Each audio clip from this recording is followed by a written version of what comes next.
In the German town of Nördlingen in 1593, an innkeeper named Maria Hull found herself accused of witchcraft. She was arrested for questioning and denied the charges.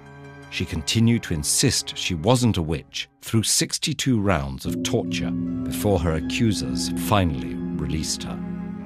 Rebecca Lemp, accused a few years earlier in the same town, faced a worse fate. She wrote to her husband from jail, worrying that she would confess under torture, even though she was innocent. After giving a false confession, she was burned at the stake in front of her family.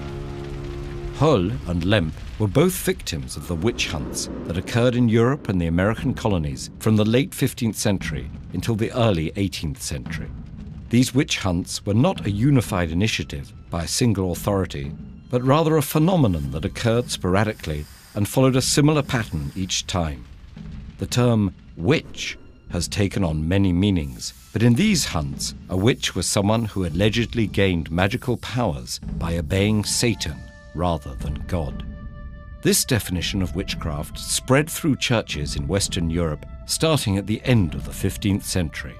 It really gained traction after the Pope gave a friar and professor of theology named Heinrich Kramer permission to conduct inquisitions in search of witches in 1485. His first, in the town of Innsbruck, didn't gain much traction with the local authorities, who disapproved of his harsh questioning of respectable citizens and shut down his trials.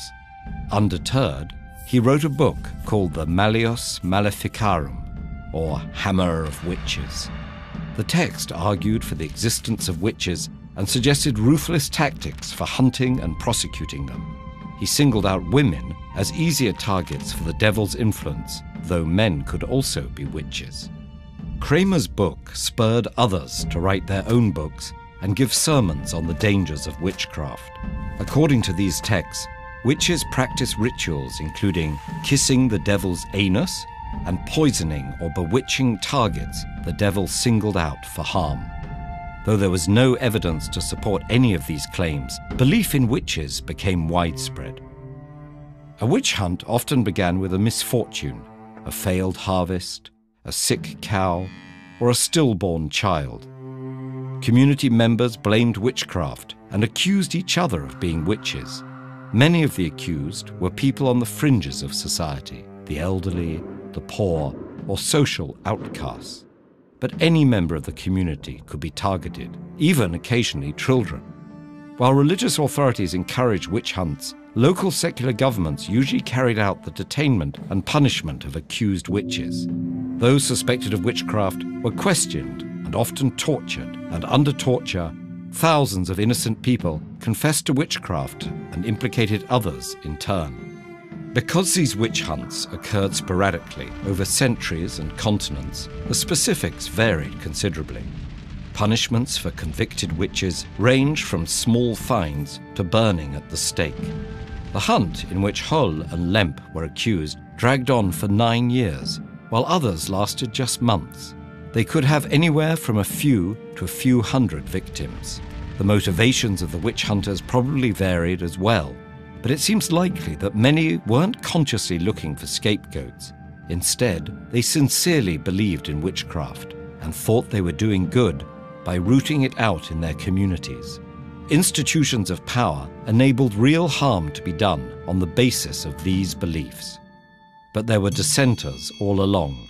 Jurists, scholars, and physicians countered books like Kramer's Hammer of Witches with texts objecting to the cruelty of the hunts, the use of forced confessions, and the lack of evidence of witchcraft. From the late 17th through the mid-18th century, their arguments gained force with the rise of stronger central governments and legal norms like due process. Witch hunting slowly declined until it disappeared altogether. Both the onset and demise of these atrocities came gradually out of seemingly ordinary circumstances. The potential for similar situations in which authorities use their powers to mobilize society against a false threat still exists today, but so does the capacity of reasoned dissent to combat those false beliefs. In the 1950s, a modern-day witch hunt took place in the United States. Check out this lesson on McCarthyism to learn more about how government officials aggressively attempted to expose suspected communists.